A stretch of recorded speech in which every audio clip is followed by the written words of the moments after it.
In June 1965 has appeared this in a satellite report in the area of Deception Islands, south of Argentina. The Russians tried to sabotage the refloating operation in vain, despite the violence of the confrontation. The flying object was finally brought back to Edwards Air Force Base in California. And 10 years later, the first anti-gravitational drone using magneto-hydrodynamic propulsion, or MHD, made its debut test flight in the desert around Edwards Air Force Base, where a number of prototypes came into being. The Belgians got a small glimpse of so-called UFOs in 1989 and 1990. The incriminating model was a triangular-shaped Astra TR-3B or XR-7, capable of flying in total silence at more than Mach 10. Now I would like to speak to you about another concrete application of such technology, the B-2 bomber, whose development started in 1982. The official B-2 stealth bomber, which flew for the first time in 1989, was to serve as cover for another unconventional B-2 to be built in parallel. This top-secret model used, among other things, a plasma creation system, exploiting the airflow like an MHD generator. This system produces ionization of the air around the B-2, thereby suppressing air resistance while ensuring total invisibility for any type of radar.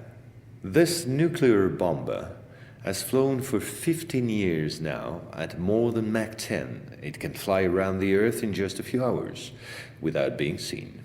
Naturally, such military research was to give rise to many commercial spin-offs. Over the last 10 years, we've seen the appearance of dozens of non-lethal armaments like E-bombs or electromagnetic bombs, as well as, of course, microwave weapons and powerful lasers. The US Department of Defense, through the multinational Raytheon, decided to invest a gigantic amount of money in an experimental program called HAARP, or High Frequency Activate Auroral Research Program. And it was quite a program. Officially, the base in Alaska studies the ionosphere. In truth, the real possibilities of the installation are enormous. Climate manipulations, deep detection of underground base or deposits, silent and remote destruction of any object, and most important of all, manipulation of human behavior.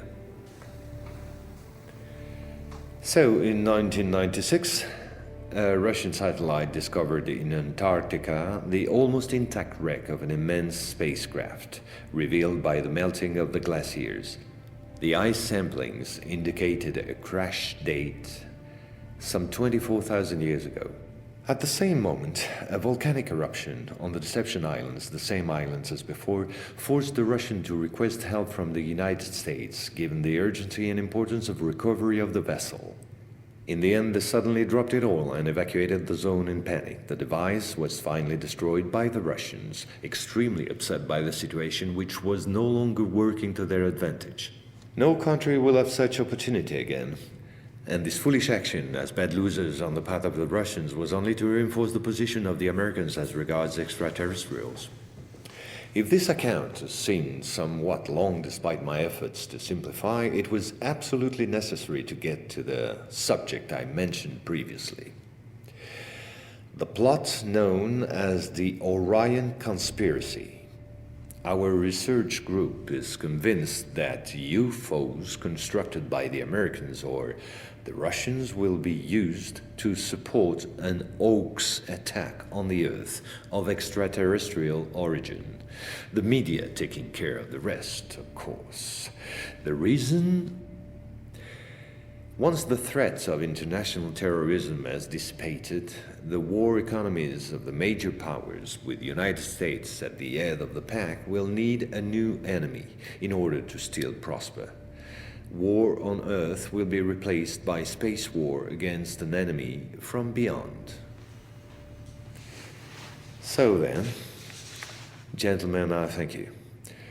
A complete report will be handed to you at the exit. As for me, I'll see you again soon for a second update on a quite different subject.